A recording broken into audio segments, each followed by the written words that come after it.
C'était trop bien! Star Wars 8, c'était une putain de bonne expérience. C'est le Star Wars le plus chiant que j'ai vu de ma vie.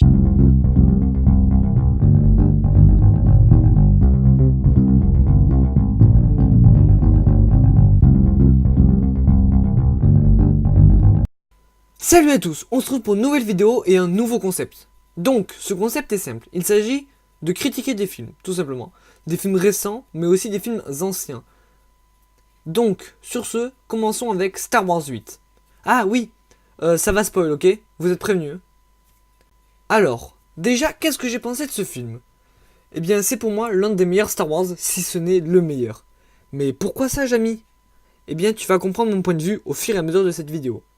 Donc, pour commencer, qu'est-ce que cela raconte? Juste après les événements du 7, les rebelles s'échappent de leur base, car le Premier Ordre sait où elle est. Mais au moment de la fuite, des vaisseaux du Premier Ordre arrivent, avec un gros vaisseau, mais j'ai oublié son nom. Ils détruisent le gros vaisseau, mais Leia elle est pas contente, car il y a eu trop de pertes. Ils fuient en hyperespace, mais le Premier Ordre a un vaisseau capable de les suivre, même en hyperespace. En gros, c'est ça tout le film pour les rebelles. Ils essayent de fuir le Premier Ordre. À l'autre bout de la galaxie, on retrouve Rey qui tend le sabre laser à Luke. Luke le prend et le balance, car il veut faire disparaître les Jedi. Mais Rey insiste, donc il accepte de l'entraîner. Oui, je sais, mais c'est juste un résumé, donc il accepte. Mais voyant qu'elle ne résiste même pas à l'appel du côté obscur, il décide d'arrêter. Rey, mécontente, décide d'aller voir Kylo Ren, qu'elle pense plus apte à l'aider. Entre-temps, Finn et Rose qui est la sœur d'une qui s'est sacrifiée au début, on se souvient, perte, Leia pas contente, tout ça. Donc Finn et Rose vont sur une planète avec un casino, chercher un hacker. Mais ils se font prisonniers, parce qu'ils sont pas garés leur vaisseau au bon endroit, sur une plage, ils l'ont garé.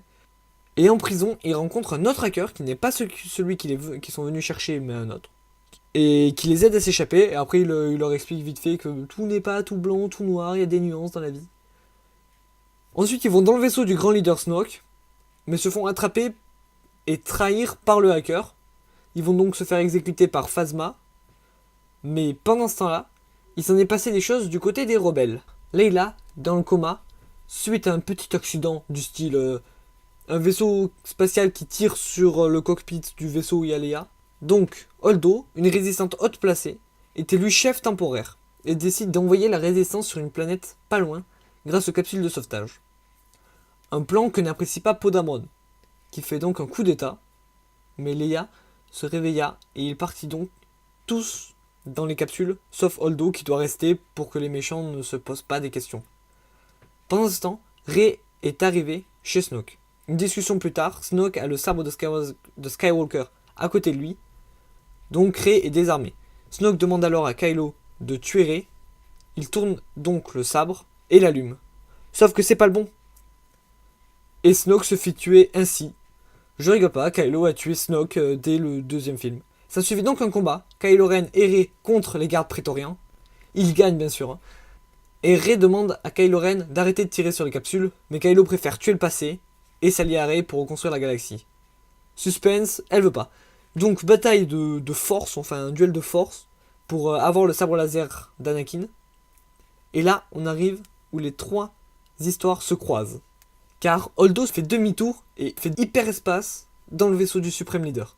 Donc l'exécution de Finn et Rose est écourtée, car le fait que le vaisseau est en train d'exploser y est peut-être pour quelque chose.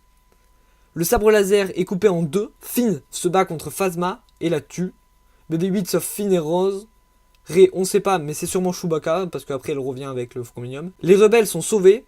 Tout ce beau monde se retrouve sur la planète la plus proche, donc où il devait aller normalement, où il y a une ancienne base rebelle, que les méchants attaquent bien sûr. Les rebelles n'ont que des vieux vaisseaux pour se défendre, et c'est là que Luke arrive, et se dresse seul contre le Premier Ordre, pendant que les autres essayent de fuir de l'autre côté de la base rebelle, pour rejoindre le Faucon Millennium, ou le Millennium Condor pour les fans de la première heure.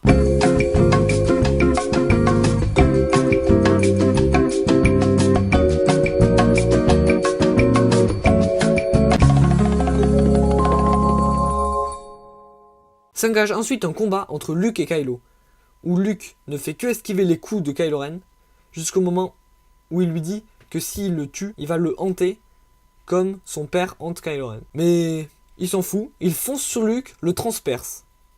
Sauf que Luke c'est un blagueur, il est jamais parti de son île en fait.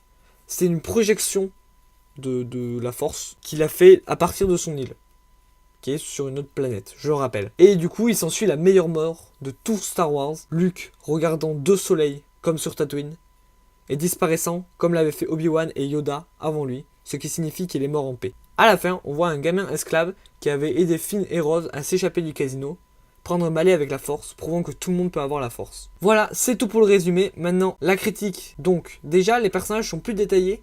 Par exemple, Poe Dameron, que j'aime sans plus dans le 7, mais qui je trouve génial dans le 8. Kylo Ren qui continue son développement pas à pas et qui devient de plus en plus intéressant. Holdo nous paraît au début être lâche, mais en fait très intéressante aussi. Même si j'en ai pas beaucoup parlé, l'humour aussi est très présent, comme dans la trilogie originale. Mais ce que je préfère, c'est ce qu'ils ont fait des théories pourries des fans. Tu vois les théories?